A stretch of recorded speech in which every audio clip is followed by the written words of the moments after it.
በንግድ ዓለም ውስጥ ስኬታማ ለመሆን ምርጥ ስትራቴጂ መያዝ ብቻ ይበቃል? አብዛኞቻችን እንደዛ ነው እናስበው አይደል? ዛሬ ግን በማርክ ዳግላስ ስርዓት ያለው ነጋዴ መጽሐፍ ላይ ተመስርተን አንድ እውነት እንመለከታለን። እሱም ምንድነው? ለዘላቂ ስኬት ወሳኙ ነገር ገበያውን መቆጣጠር ሳይሆን አእምሮአችንን መቆጣጠር መሆኑን ነው። እዚህ ጋር አንድ በጣም አስገራሚ ነገር አለ። እስቲ ያስቡት።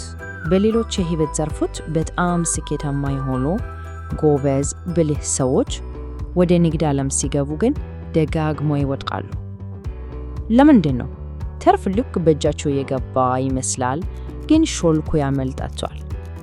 እንግዲህ የዛሬው ትንታኔያችን የሚሽከረከረው ይህንን ጥያቄ ለመመለስ ነው። ያው ማርክ ዳግላስ ይህንን ስሜት በሚገርም ሁኔታ ነው የገለጸው። ስኬት ሁል ጊዜ በጣም የቀረበ ይመስላል፣ ነገር ግን ሁል ጊዜም የማይደረስበት ነው ይላል። ይህ ስሜት ብዙ ነጋዴዎች ጠንቅቀው የሚያውቁት የብስጭት ስሜት ነው። ስኬት ልክ እጃችን ላይ ሊገባ ትንሽ ሲቀረው ድንገት ያመልጣል።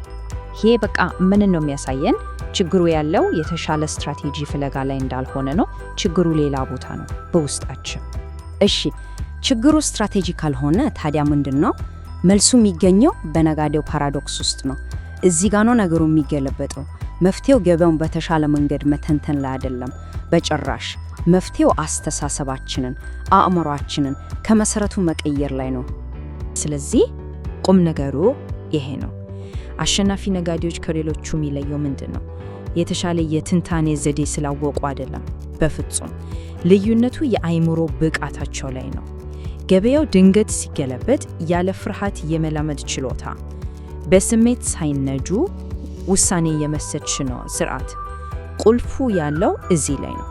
አእምሮን በአዲስ መንገድ ማሰልጠን። እሺ፣ አእምሮን ማሰልጠን ለምን አስፈለገ ብለን ልንጠይቅ እንችላለን። ምክንያቱ በጣም ግልጽ ነው። የገበያው አካባቢ እኮ ከተለመደው የአእምሮአችን አሰራር ጋር በቀጥታ የሚጋጭ ነው። ያደግንበት ማህበረሰብ ያስተማረን ሕግና ደንብ በንግድ ዓለም ውስጥ ከሚጠቅመን በላይ ይጎዳናል። እስቲ ገበያውን በአእምሮአችን እንሳለው። መጀመሪያም መጨረሻም እንደሌለው ያለማቋረጥ እንደሚፈስ ትልቅ ወንዝ አስቡት። ምንም ቋሚ ሕግ የለው፣ ምንም ቋሚ ደንብ የለው። የኛ አእምሮ ደግሞ በተፈጥሮ ስርዓት ይፈልጋል፣ መዋቅር ይፈልጋል። እና ይሄ ግጭት ነው ለነጋዴዎች ትልቁ የስነ ልቦና ፈተና የሚሆነው። ልዩነቱ በጣም ግልጽ ነው። ያደግንበት ዓለም፣ ትምህርት ቤት፣ ስራ ቦታ፣ ሁሉም ነገር በደንብ የተዋቀረ ነው። ጠንክረን ከሰራን እንሸለማለን አይደል? በገበያው ዓለም ግን ይሄ ህግ አይሰራም። ብዙ ልፋት ምንም ላያመጣ ይችላል። እኔ ትክክል ነበርኩኝ ማለት ብቻውን ደግሞ አንድም ሳንቲም አያስገኝ። እና ይሄ ስር ነቀል ልዩነት የተለመደው አስተሳሰባችን በንግድ ዓለም ውስጥ ከኛ ጋር እንዲጣላ ያደርጋል። ዳግላስ ይህንን ሐሳብ ለማስረዳት የሚጠቀምበት ምሳሌ በጣም የሚገርም ነው። እስቲ ፍሌም ላይ የሚራመድ ሰውን አስቡት። ያ ሰው እኮ አልቃጠልም የሚል ጥልቅ ማይናወጥ የእምነት ስርዓት በውስጡ ይገነባል። ነጋዴም ልክ እንደዛው ነው። በዚህ እንግዳ እና መዋቅር በሌለው የገበያ አካባቢ ውስጥ ሳይቃጠል ለማለፍ ስር ነቀል የሆነ የስነ ልቦና ለውጥ ማድረግ ግድ ይለዋል። እሺ፣ ታዲያ በዚህ ስርዓት በሌለው የገበያ ዓለም ውስጥ እንዴት ነው መቆየት የሚቻለው? መልሱ ገበያውን ለመቆጣጠር መሞከር ላይ አይደለም፣ በፍጹም። መልሱ የማይለወጡ መሰረታዊ እውነታዎቹን አምኖ መቀበል ላይ ነው። እስቲ አሁን ወደ እነዚህ የጥበብ መርሆች እንሻገር። የመጀመሪያውና ዋነኛው እውነት፣ ገበያው ሁልጊዜ ትክክል ነው። በቃ አሁን ያለው ዋጋ በሚሊዮኖች የሚቆጠሩ ነጋዴዎች የጋራ ስምምነት ውጤት ነው። የኛ ትንታኔ ምንም ያህል ምርጥ እና ምክንያታዊ ቢመስልም ገበያው ሌላ አቅጣጫ ከመረጠ የኛ ምክንያት ከንቱ ነው ማለት ነው። ምንም ዋጋ የለውም። ሁለተኛው እውነት ደግሞ ይሄ ነው። ምክንያቶች አስፈላጊ አይደሉም። ነጋዴዎች ለምን እንደገዙ ወይም እንደሸጡ የሚሰጧቸው ምክንያቶች አሉ አይደል? አብዛኛው ጊዜ እነዚህ ከድርጊቱ በኋላ የሚፈጠሩ ማመካኛዎች ናቸው። እውነተኛው አንቀሳቃሽ ኃይል ምንድን ነው? በጣም ቀላል ነው።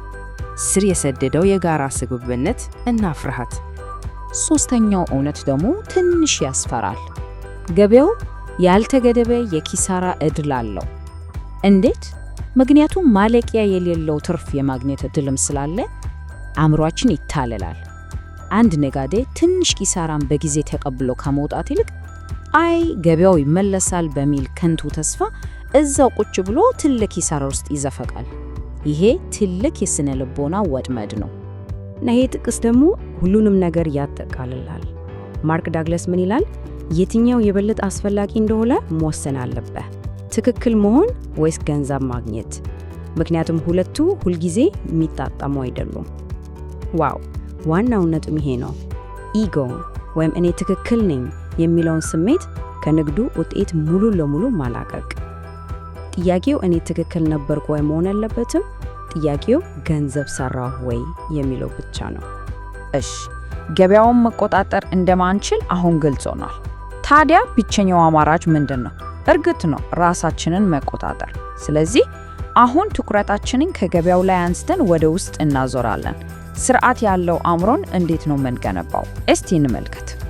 ይሄ ጉዞ ስኬታማ ነጋዴ መሆን ጉዞ 3 ዋና ዋና ደረጃዎች አሉት። ደረጃ 1 እድልን ማስተዋል።